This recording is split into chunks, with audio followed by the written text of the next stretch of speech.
ये गोला फेंकना मेरे लिए इतना भारी पड़ जाएगा मैंने कभी सोचा नहीं था। तो सुबह की बात है, मैं अंदर कमरे में बैठा था और मुझे ऐसा लगा कि बाहर कोई मुझे बुलाया। और जैसे ही मैंने बाहर जाकर देखा तो ये तो मेरा डिलीवरी वाला दोस्त निकला जिसका नाम है बीरेंद्र। बीरेंद्र ने मुझसे बोला कि अभिषेक ये तू पार्सल ले ले, ये तेरे चाचा जी का पार्सल है जिन्होंने बोला था अभिषेक को दे देना। पार्सल लेने के बाद मैं खेतों की ओर निकल पड़ा अपने दोस्त की तलाश में। दोस्त तो नहीं मिला, लेकिन खेत पर जाने पर देखा तो मेरी दोस्त की बाइक खड़ी। खेत पर पहुंचने के बाद मैं इस हरियाली का आनंद ले ही रहा था, इतने में मुझे याद आया कि खेत पर सब्जियां लगी हुई हैं। उनमें से ही मैंने डिसाइड किया क्यों ना आज एक गाजर खाई जाए, लेकिन उससे पहले मुझे किसी लकड़ी की सहायता लेनी पड़ेगी क्योंकि हाथ से पहले मैंने कोशिश की तो वो गाजर नहीं निकली।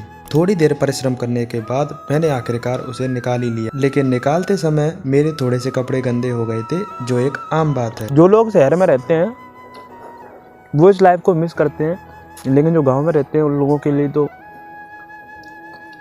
ये लाइफ सबसे बेस्ट लाइफ है।